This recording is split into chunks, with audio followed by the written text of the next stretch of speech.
जहाँ तपस्या जलती जल में और समर्पण बहता नैनों में, जहाँ सूर्य का ताप बने माथे का आशीर्वाद और चावल गुड़ ठेकुए में बसता प्रसाद का स्वाद, वहीं मनाया जाता माँ छठी का महात्यौहार। नमस्ते दोस्तों, मैंने सुना था छठ एक त्यौहार नहीं महात्यौहार है। वह भाव है, एक इमोशन है। और फिर मैंने खुद देखा और महसूस भी किया। छठ मैया के लिए लोगों के दिलों में प्यार, नदी के तटों पर बैठे श्रद्धालुओं की आंखों में उनके लिए इंतज़ार और उनके हाथों में उपहार। दोस्तों, छठ पहले सिर्फ बिहार, झारखंड, उत्तर प्रदेश व बंगाल तक ही सीमित था। आज वह देश विदेश में मनाया जा रहा है। वैसे तो ये 4 दिन का पर्व है, पर इसका इंतज़ार भक्त पूरे साल करते हैं। यह पूजा संसार के सबसे कठिन व्रतों में मानी जाती है, जिसमें माताएं अपने संतान की सुख व समृद्धि के लिए व्रत रखती है। छठ के बहुत सी पौराणिक कथाएं हैं, जिनमें से एक है जब राम जी और सीता माता 14 वर्ष के वनवास के बाद अयोध्या लौटे, तब सीता जी ने ऋषि मृदक के कहने पर सूर्य की उपासना की। वह छठी तिथि को राम राज्य की सुख शांति के लिए व्रत रखा। एक कथा कहती है, महाभारत काल में जब पांडव अपना राज्य खो चुके थे, तो द्रौपदी ने छठी तिथि को सूर्य देव की आराधना की। वह फलस्वरूप पांडवों को अपना राज्य, यश व शौर्य पुनः प्राप्त हुआ। एक और कहानी है राजा प्रियव्रत की। जब राजा प्रियव्रत के घर मृत संतान पैदा हुई, तो ब्रह्मा जी की मानस पुत्री देवी षष्ठी प्रकट हुई और उनके स्पर्श मात्र से ही मृत पुत्र जीवित हो गया। और महाभारत के ही सूर्यपुत्र कर्ण की कहानी है। कर्ण प्रतिदिन सूर्योदय से पहले जल में खड़े होकर सूर्य देव की आराधना करते थे। वह उस समय जो भी उनसे कुछ भी मांगे वो निसंकोच दे देते थे। सूर्य की उपासना से उनके मुख में तेज, बल व करुणा की आभा थी। दोस्तों, ये सब कथाएं हमें प्रेरणा देती हैं कि हम प्रकृति को देव माने, ईश्वर माने और उनकी आराधना करें, क्योंकि वह साक्षात हमारे सामने है। हमने बहुत बार द्वापर युग और त्रेता युग की कहानी सुनी, पर सूर्य, नदी व पेड़ पौधों से हमारा संबंध सनातन है। और ऐसे ही यह छठ का त्यौहार, क्योंकि यह हमें अपनी जड़ों से जोड़ता है। कुछ दिनों के लिए ही सही, हम कृत्रिम रोबोटिक लाइफ भूलकर दोबारा अपनी मिट्टी और जड़ों से जुड़ते हैं। छठ एक ऐसा पर्व है जिसमें हम मूर्ति पूजा नहीं करते, पूजा करते हैं प्रकृति की। सूरज, नदी, मिट्टी के चूल्हे, सात्विक भोजन, मेल मिलाप, भजन गीत व कठोर व्रत हमें आध्यात्मिकता से जोड़ता है। इस पर्व की महानता कई कारणों से है, पर इसमें सबसे प्रमुख कारण है सूर्य देव की उपासना। सूर्य वह जो हर जीवन का स्रोत है, जो समान रूप से हमें प्रकाशित करता है।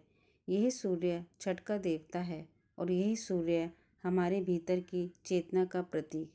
केवल एक पर्व नहीं, एक साधना है, एक यात्रा है, बाहर के प्रकाश से भीतर की रोशनी तक। अब दोस्तों, छठी मैया की बात करते हैं। छठी मैया, जिन्हें उषा या प्रत्युषा कहा जाता है, सूर्य की बहन मानी जाती है। यह उषा काल की ऊर्जा है, जब रात खत्म होती है और प्रकाश का जन्म होता है।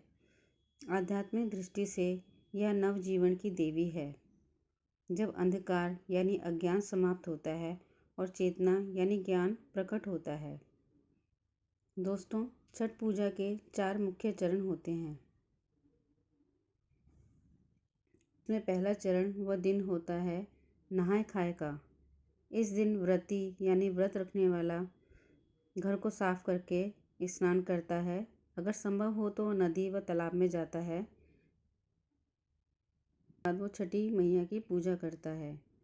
इस दिन सात्विक भोजन बनाया जाता है, जिसमें प्याज व लहसुन का इस्तेमाल नहीं होता। इस भोजन में चने की दाल, लौकी की सब्जी, दही व चावल मुख्यतः खाए जाते हैं।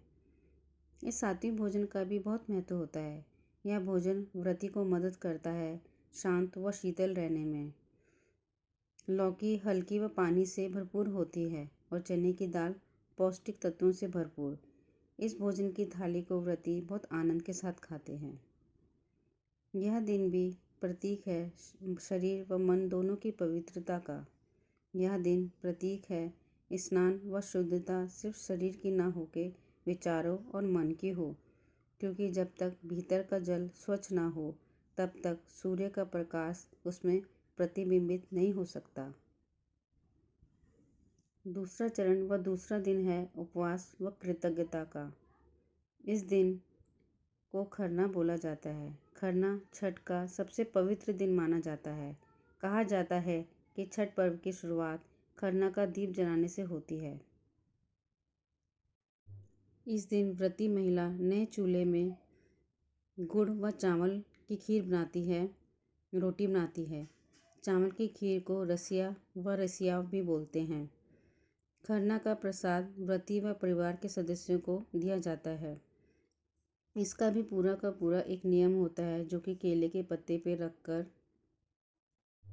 7 केले के पत्तों पर रोटी रखी जाती है और हर एक रोटी के ऊपर खीर, केला, तुलसी का पत्ता व फूल रखा जाता है और हर रोटी पर सिंदूर लगाया जाता है। पूजा के बाद जितनी भी सुहागनें होती है उनको सिंदूर लगाया जाता है और बाकी सब बच्चों को टीका। उसके बाद घर के सभी सदस्य छोटी मैया का आशीर्वाद लेते हैं और जिन्होंने व्रत रखा होता है उनका भी। इस दिन जो व्रत रखते हैं वो एकांत व मौन में भोजन करते हैं। इस दिन को भी अगर हम आध्यात्म और ध्यान की नज़र से देखें तो यह दिन प्रतीक है आत्मनियंत्रण व कृतज्ञता का। व्रत रखने वाली महिला शरीर के सुखों से ऊपर उठकर साधना व भक्ति में लीन होती है।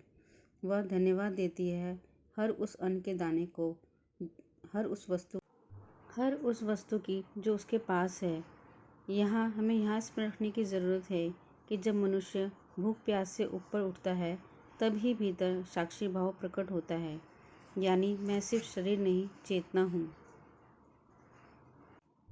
इसी दिन से व्रतियों का निर्जला उपवास शुरू होता है। अब तीसरे चरण की बात करें, तीसरा दिन इसे संध्या अर्घ के नाम से जानते हैं। दोस्तों, छठ का यही महत्व है कि वह सिर्फ उगते सूरज को नहीं बल्कि अस्त होते सूरज की आराधना भी हमें सिखाता है। इस व्रत की यही एक महत्वपूर्ण विशेषता है। यह जीवन को पूर्णता से स्वीकार करने का प्रतीक है। इस दिन श्रद्धालु सूर्यास्त को जल अर्पण करते हैं। इस दिन हर घर में ठेकुआ बनता है, जो गेहूं के आटे, गुड़, सूखे नारियल और घी से बनता है। यह छठ पूजा का सबसे महत्वपूर्ण प्रसाद माना जाता है। कहा जाता है कि इसके बिना छठ पूजा अधूरी होती है। इसे संध्या अर्घ में प्रसाद के रूप में चढ़ाया जाता है। संध्या अर्घ के दौरान नदी या तालाब में दिए जलाए जाते हैं व इन्हें डूबते सूरज को अर्पित किया जाता है। भी लोग सूप में सामग्री रखते हैं, जैसे ठेकुआ, फल, गन्ना आदि। सब के सब पानी में उतर के वो सूर्य की आराधना की जाती है। सूर्य अस्त को पूजना एक बहुत ही अद्भुत दृश्य होता है। सूर्य अस्त हमें सिखाता है कि जीवन में अस्थिरता होती है। सूर्य उदय व सूर्य अस्त हमारे जीवन की सच्चाई है, जिसको हम स्वीकार करते हैं व नमन करते हैं। संध्या अर्घ का आध्यात्मिक महत्व बहुत है। जब हम सूर्य के अर्घ देते हैं तो अपने अंदर के मैं को सूर्य के जल में प्रवाहित करते हैं। उसमें हमारा अहंकार व गौण इच्छाएं तिरोहित हो जाती हैं और ऐसे सब कुछ छोड़कर हम मौन में स्थिर हो जाते हैं। चौथा चरण व चौथा दिन होता है ऊष्मा अर्घ का। भोर का अर्घ सबसे पवित्र क्षण होता है। यह आत्मा के जागरण का प्रतीक होता है। इस दिन श्रद्धालु सूर्योदय से पहले ही जल में खड़े होकर उदयमान सूर्य को अर्घ्य देते हैं। इसी दिन के साथ 36 दिन का निर्जला उपवास पूरा होता है। व्रती महिलाएं सूर्योदय के समय जल में डुबकी लगाकर सूर्य को अर्घ देती है। ये भी बहुत मनोहर होता है दोस्तों। दिन की ये तपस्या अंदर एक ठहराव, शांति व श्रद्धा का भाव जगाती है।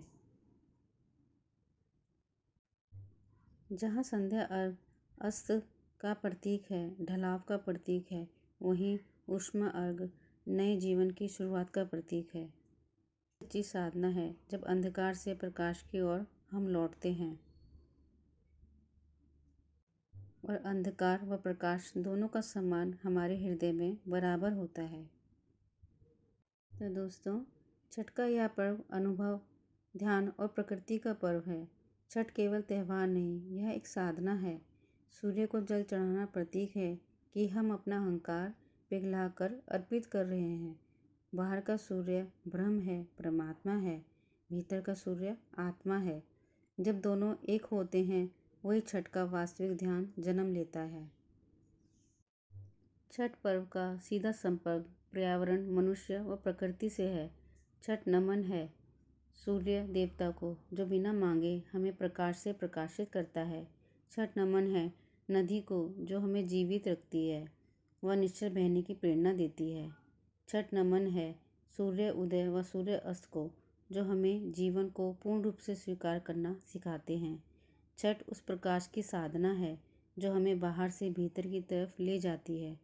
छठ सिर्फ पूजा नहीं, यह आत्मा व प्रकृति का मेल है। इसलिए इसे महाछठ पर्व, महाछठ व्रत कहा जाता है। छठ व्रत की निष्ठा छठ व्रतियों की आंखों में दिखती है। 36 घंटे का निर्जला व्रत, सात्विक आहार, भजन कीर्तन, एकांत में खाना एक तप से कम नहीं है। मेरा प्रणाम है हर उस मनुष्य को जो यह व्रत निष्ठा, प्रेम व भक्ति से रखता है। नमन करती हूँ हर माँ को जो अपने बच्चों व परिवार के लिए हृदय से यह व्रत की तपस्या करती है।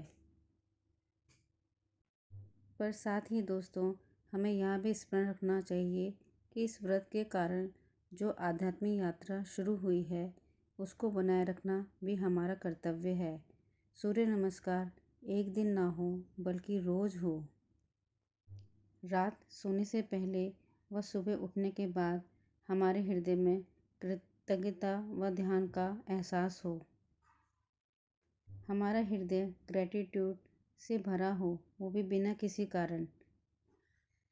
जैसे सूरज, नदी, ये सब हमें बिना कारण जीवन देते हैं, उसी तरह हम भी बिना कारण धन्यवाद से भरे हों और हमारा हृदय प्रार्थना से भरा हो कि हे परमात्मा, हमें सद्बुद्धि दे और अपने इष्ट, अपने परमात्मा व गुरु के प्रति हम निष्ठावान व समर्पणपूर्ण रहे।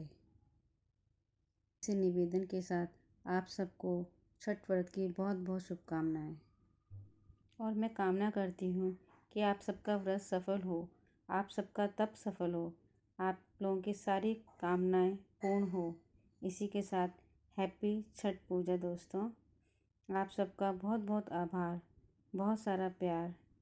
नमस्कार।